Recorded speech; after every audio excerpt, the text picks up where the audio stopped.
राधे राधे मित्रों, जय श्री श्याम। तो दोस्तों, आज हम लोग बात करते हैं हनुमान जी की साधना ज़्यादा से ज़्यादा कैसे की जाए, कैसे हम ज़्यादा से ज़्यादा उस साधना से जुड़ पाएं और अधिक से अधिक हमें लाभ प्राप्त हो।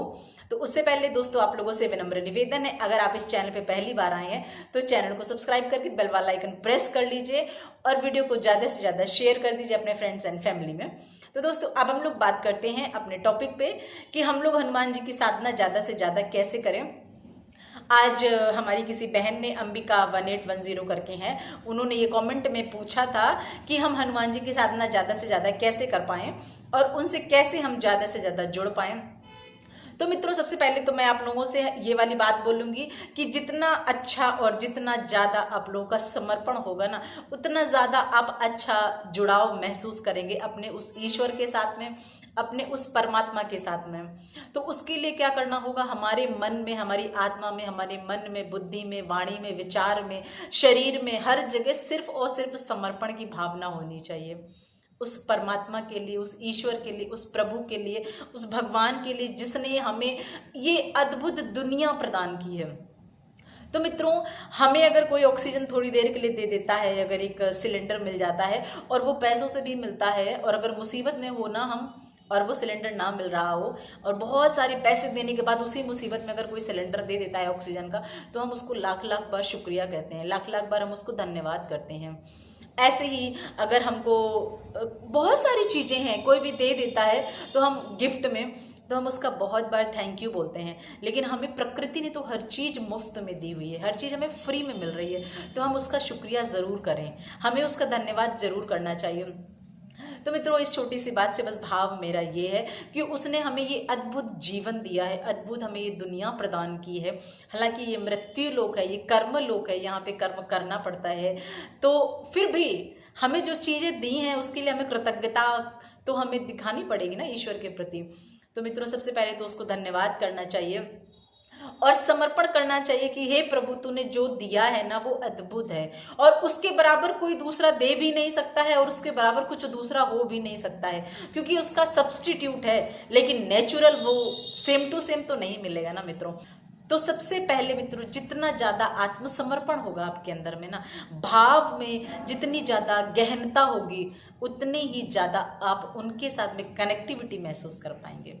ये मेरा अपना अनुभव है और जो भी मैं आप लोगों से बातें शेयर करती हूँ मित्रों, वो सारे मेरे अपने अनुभव हैं और आगे आगे जो भी आप मेरे से सुनेंगे, जो भी मैं शेयर करूँगी, वो सारे मेरे अपने अनुभव होंगे।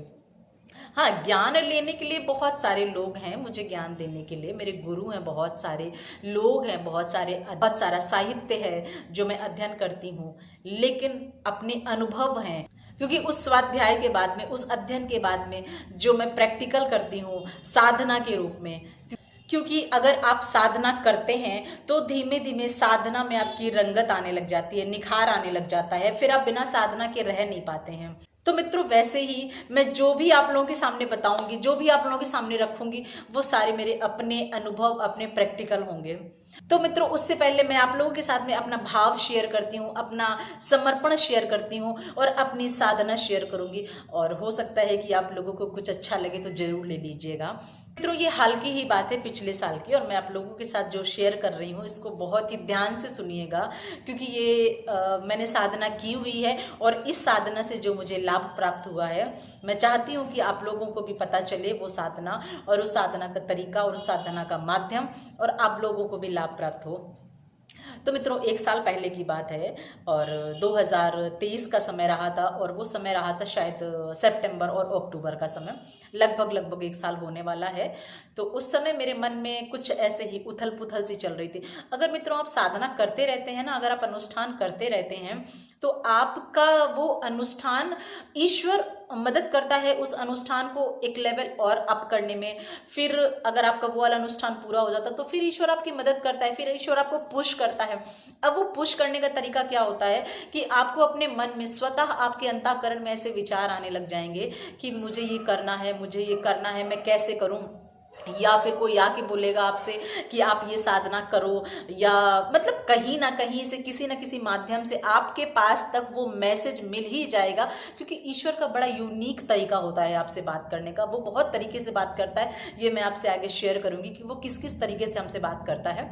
तो मित्रों, मेरे मन में बहुत ही जिज्ञासा थी और मेरे माइंड में उथल पुथल सी भी चल रही थी। फिर मुझे लगा कि हनुमान जी की साधना करनी चाहिए। तो मित्रों, मेरे मन में ये वाला भाव आया ही था कि मुझे हनुमान जी की साधना करनी है। और ये एक बार नहीं आता है और एक टाइम पे नहीं आता है, कई बार दिन में ख्याल आएंगे। महीनों आप परेशान रहेंगे, महीनों आप सोचते रहेंगे कि मुझे करनी है, और आप ना चाह करके भी आपका दिमाग चला जाएगा, ना चाह करके भी लोग आपको ऐसे मिलेंगे, ना चाह करके भी आपके सामने फ़ोन में ऐसे वीडियोस आते रहेंगे। तो मित्रों, क्या होता है ना कि मेरे मन में भी ऐसे ही ख्याल आए थे कि मुझे हनुमान जी की साधना करनी है। फिर उसके बाद में हमारे गुरु हैं जिन्होंने हमको पढ़ाया है, लेकिन आज वो बहुत ही हनुमान जी के बहुत बड़े साधक हैं, तो वो मुझे मिल गए सडन। और उन्होंने ऐसे ही मुझे बोला, मतलब मैंने कुछ उनसे बातें की तो उन्होंने मुझे बोला कि तू हनुमान जी की साधना कर। फिर मैंने पूछा उनसे कि गुरुजी कैसे करते हैं हनुमान जी की साधना। फिर उन्होंने मुझे प्रक्रिया बताई, पूरी प्रक्रिया उन्होंने बहुत अच्छे से बताई, जो कि मैंने पिछले वीडियो में बताई भी है आप लोगों को, लेकिन मैं फिर से रिपीट कर दे रही हूँ कि जब भी आपको साधना करनी हो हनुमान जी से तो एक भाव रखिए, क्योंकि हनुमान जी आज भी लला हैं और हनुमान जी ब्रह्मचारी हैं।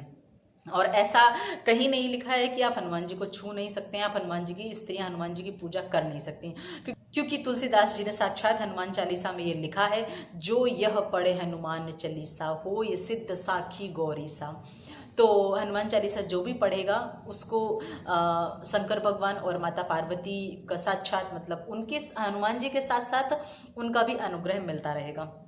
तो उसमें कहीं नहीं लिखा है कि स्त्रियां महिलाएं नहीं कर सकती हैं इसको, तो आप कर सकती हैं हनुमान चालीसा का पाठ, हनुमान जी की साधना आप बिल्कुल कर सकती हैं।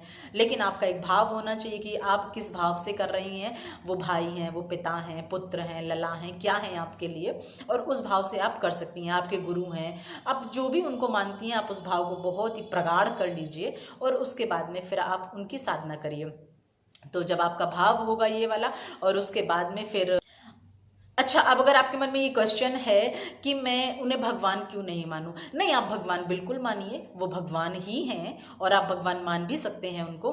लेकिन अगर हमारा कोई रिश्ता होता है तो हमारी भावनाएं ज़्यादा प्रगाढ़ हो जाती हैं, हमारी भावनाएं ज़्यादा गहरी हो जाती हैं, हमारी कनेक्टिविटी थोड़ा बढ़ जाती है उनसे, क्योंकि रिश्ते में ना ज़्यादा डोर मजबूत होती है। और भगवान के प्रति अगर हम करेंगे तो थोड़ा हम ना तो वो भक्त बन पाएंगे कभी, और ना ही वो भगवान की तरह हमारे ऊपर अनुग्रह कर पाएंगे, क्योंकि अगर वो भगवान होंगे तो हमें भक्त की नज़र से देखेंगे, फिर उनको कोई भी गलतियां बर्दाश्त नहीं होंगी।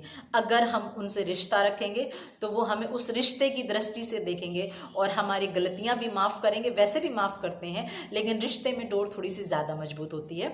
तो आप उस रिश्ते को पहले अपने मन में विचार कर लीजिए और उसके बाद में संकल्प ले लीजिए, और फिर आप हनुमान चालीसा का पाठ कर सकते हैं, हनुमान जी की साधना कर सकते हैं। तो मित्रों, मेरे जो गुरुजी थे उन्होंने मुझे साधना का पूरा प्रारूप बताया कि आप किस तरह से साधना कर सकती हैं और आपकी साधना में क्या क्या चीज़ें होनी चाहिए, कौन कौन सा समय सही रहेगा आपकी साधना के लिए, उन्होंने सब कुछ बताया। और उसके बाद में मैंने साधना शुरू की, और मैंने जो साधना की थी वो मैंने 21 दिन की साधना की थी, और हनुमान चालीसा के 21 पाठ की मैंने साधना की थी। और सुबह का टाइम था हमारा, ब्रह्म मुहूर्त का लगभग का टाइम था। ब्रह्म मुहूर्त तो हमारा 4 बजे का होता है, लेकिन हमारा जो टाइम था वो था हमारा 5 और 6 के बीच का। और जिस समय हमें अपने आसन पे बैठना होता था, मतलब जो टाइम पे हमने फर्स्ट डे पूजा की थी, सेम उसी टाइम पे मैंने 21 दिनों तक पूजा की थी और 21 हनुमान चालीसा के पाठ किए थे। और दिन में मैं 1 बार भोजन करती थी। और मैंने, हमारे यहाँ वैसे भी लहसुन प्याज नहीं खाया जाता है, क्योंकि हम लोग सात्विक भोजन करते हैं। सात्विक भोजन आपके मन में, वाणी में सात्विकता लाता है, विचारों में सात्विकता लाता है, तो हम लोग सात्विक भोजन करते हैं। तो हमने 21 दिनों तक सिर्फ और सिर्फ एक टाइम भोजन किया था। वो आप कोई भी टाइम चुन सकती हैं अपने शरीर के अनुसार, जो भी आपके शरीर को सही सूट करता हो, कभी शाम, सुबह, दोपहर, जब भी आप भोजन करना चाहें। और अगर आपको लेना है तो थोड़ा बहुत आप दिन में फलाहार ले सकती हैं। और मेरी जो साधना थी, मैंने सोचा था कि मैं अगर साधना कर रही हूँ तो पूरे दिल, मन और तन आत्मा से मैं साधना करना चाहती हूँ। तो मैंने बहुत अच्छे से साधना की और उस साधना टाइम पे मैं सिर्फ और सिर्फ भगवान की ही वीडियोस देखती थी।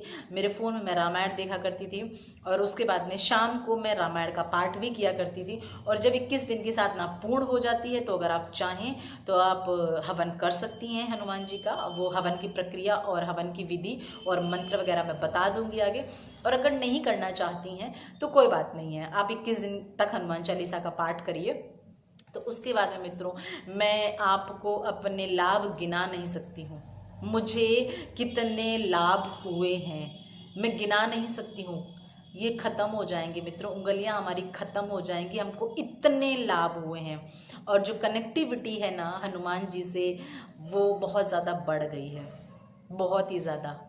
मतलब मैं आपको आगे आगे अपने सारे एक्सपीरियंसेस शेयर करती रहूँगी, लेकिन चलिए मैं थोड़ा सा आप लोगों के साथ शेयर कर देती हूँ।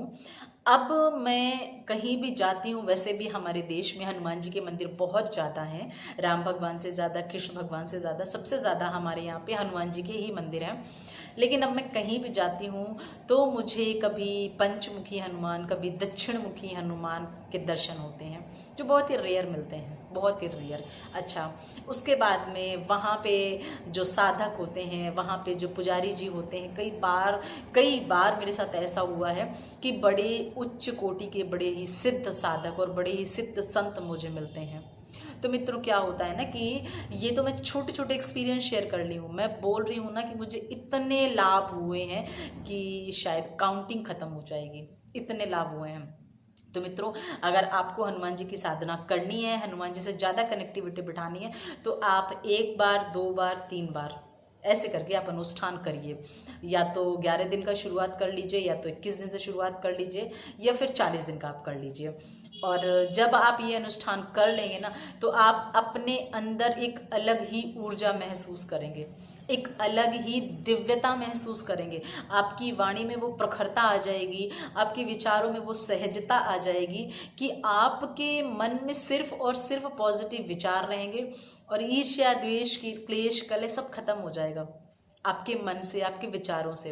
तो जब आपके मन से, आपकी आत्मा से, आपके शरीर से, आपके विचारों से ये सारी चीज़ें खत्म हो जाएंगी तो निर्मल हो जाएगा मन आपका। और निर्मल हो जाएगा तो कौन भगवान आपको नहीं चुनना चाहेगा, कौन ईश्वर आपका हाथ नहीं पकड़ना चाहेगा, कौन ईश्वर आपको अपने दर पे नहीं बुलाना चाहेगा। हर कोई आपको अपने दर पे बुलाना चाहेगा। ये बिल्कुल वैसे ही है, अगर घर स्वच्छ पड़ा होता है तो हर किसी को अच्छा लगता है आने में, और हर किसी का मन करता है कि चलो बैठा लें इसको यहाँ पे, अच्छे से स्वागत सम्मान करें, क्योंकि घर स्वच्छ है, घर के लोग बहुत अच्छे हैं। वैसे ही भगवान भी कहता है, आपने रामायण में वो चौपाई भी सुनी होगी, निर्मल मन जन मोहि पावा, मोहि कपट छल छिद्र न भावा। जिसका निर्मल हृदय होगा, पवित्र मन होगा, वाणी शुद्ध होगी, आचरण और विचार बड़े शुद्ध होंगे, वही भक्त मुझे प्राप्त कर सकते हैं। मोहि कपट छल छिद्र न भावा, मोहि कपट, छल, द्वेष, दंभ, पाखंड, ये सब मुझे बिल्कुल भाता नहीं है। और अगर कोई इस तरह से हमारी पूजा उपासना साधना करता भी है तो उसका उतना लाभ नहीं मिलता है, मिलता है लेकिन उतना लाभ नहीं मिलता है। तो मित्रों, बस आप लोगों से यही कहना है मेरे अपने अनुभव से कि अगर आप लोगों को हनुमान जी की साधना करनी है, उनसे ज़्यादा कनेक्टिविटी बिठानी है और कनेक्टिविटी बढ़ानी है, तो आप ज़्यादा से ज़्यादा संकल्प लेकर के उनकी साधना करिए। हनुमान चालीसा का पाठ करिए, और हनुमान चालीसा के जो पाठ हैं वो पाठ से आप कनेक्टिविटी महसूस कर पाएंगे। अगर आप बजरंग बाण का पाठ करते हैं तो वो बजरंग बाण ना शत्रुनाशक होता है, शत्रुओं को परास्त करने के लिए होता है। तो आप उसका पाठ जब करें जब आपको ऐसी कोई परिस्थिति हो, ऐसी कोई इच्छा हो, ऐसी कोई आपके मन में कामना हो। लेकिन अगर आप कुछ प्राप्त करना चाहते हैं या हनुमान जी से सिर्फ और सिर्फ जुड़ना चाहते हैं, उनका अनुग्रह प्राप्त करना चाहते हैं, तो आप हनुमान चालीसा का पाठ करिए, आप अनुष्ठान करिए, संकल्प लेकर के उनकी पूजा करिए। सुबह, दोपहर, शाम कोई भी टाइम आप चुन सकते हैं और हनुमान चालीसा का पाठ कर सकते हैं। और आपके मन मुताबिक हनुमान चालीसा का पाठ करिए, 1, 3, 5, 11, 21 जितनी बार भी आप पढ़ना चाहते हैं पढ़ लीजिए, जितने दिन भी आप करना चाहते हैं उतने दिन कर लीजिए। और अगर एक बार, लेकिन ये मैं गारंटी के साथ कह रही हूँ, ये मेरा यकीन है, ये मेरा विश्वास है कि अगर आप एक बार कर लेंगे तो दूसरी बार आपको ज़रूर मन करेगा, क्योंकि आपको लाभ हो जाएगा इतने नहीं हो वो मुझे नहीं पता, लेकिन इतना हो जाएगा आपको लाभ कि आपका मन करेगा कि हाँ चलो अब नेक्स्ट टाइम पे मैं और ज़्यादा करूँगा या और ज़्यादा करूँगी। तो जब आप 2 या 3 बार कर चुके होंगे ना, फिर आपको अपने आप आपको साधना में, आपको उनकी पूजा में अपने आप रस आने लग जाएगा, मज़ा आने लग जाएगा। फिर आप रह ही नहीं पाएंगे। मतलब हर 2-3 महीने बाद छोड़ करके कोई संकल्प ले लिया, हर 6 महीने बाद कोई संकल्प उठा लिया, इस तरह से फिर आप करना शुरू कर देंगे। तो मित्रों, अगर आपको ज़्यादा से ज़्यादा उनसे जुड़ना है, ज़्यादा से ज़्यादा उनका अनुग्रह प्राप्त करना है, तो आप उनका ज़्यादा से ज़्यादा पाठ करिए, ज़्यादा से ज़्यादा संकल्पित पाठ करिए। बस यही आप लोगों से निवेदन है। और ये वीडियो अच्छा लगा हो अगर, तो इसको लाइक और शेयर कर दीजिए और चैनल को सब्सक्राइब करके बेल वाला आइकन प्रेस कर लीजिए। और मिलते हैं किसी अन्य जानकारी के साथ में, किसी अन्य वीडियो के साथ में। तब तक के लिए जय जय श्री राधे, जय जय श्री श्याम।